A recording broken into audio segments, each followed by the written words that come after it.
Marketing యొక్క importance. So అంటే మేము కంపెనీ పెట్టి ఏమంటారు బిజినెస్ చేసి ఇప్పటివరకు అయితే వర్డ్ ఆఫ్ మౌత్ దాని మీదనే వెళ్ళాం.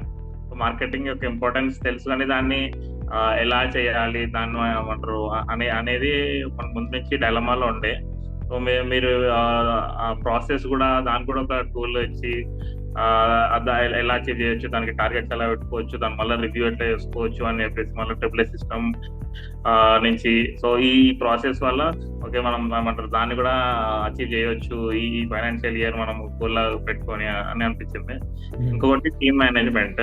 సో ఇప్పుడు మేము ప్రెసెంట్ టీమ్ బిల్డింగ్ లో ఉన్నాం కాబట్టి టీమ్ ని మేనేజ్ చేసుకొని టీమ్ నుంచి వాళ్ళకి ఏం ఎక్స్పెక్టేషన్స్ ఉన్నాయి, సో రైట్ క్లారిటీ అండ్ మాకు వాళ్ళకి ఎలా సెట్ చేసుకోవాలి, సో దానికి కూడా ఒక టూల్.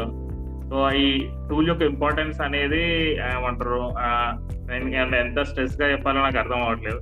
ఎందుకంటే ఈ 4 years కంపెనీ పెట్టినప్పుడు మేము చాలా సార్లు మేము ఏమంటారు చేయడానికి ట్రై చేస్తాం అనమాట.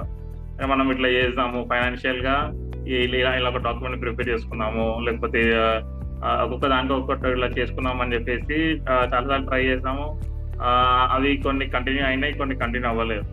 కాకపోతే ఇలా రెడీమేడ్ గా మీరు ఏమంటారు ఒక డిఫరెంట్ టూల్స్ ఒక్కొక్క దానికి ఒక్కొక్క టూల్ చేసి మళ్ళీ దాన్ని రివ్యూ సిస్టమ్ కోసం మళ్ళీ ఇంకొకటి చేసి సో ఇలా కంప్లీట్ ఎండ్ టు ఎండ్ చేయడం వల్ల ఏంటంటే మాకు చాలా ఏమంటారు పని తక్కువైంది. సో ఇంకోటి ఏంటంటే చేసేందుకు దాన్ని ఏమంటారు వర్కౌట్ చేసేందుకు ఒక కాన్ఫిడెన్స్ కూడా వస్తుంది అనమాట.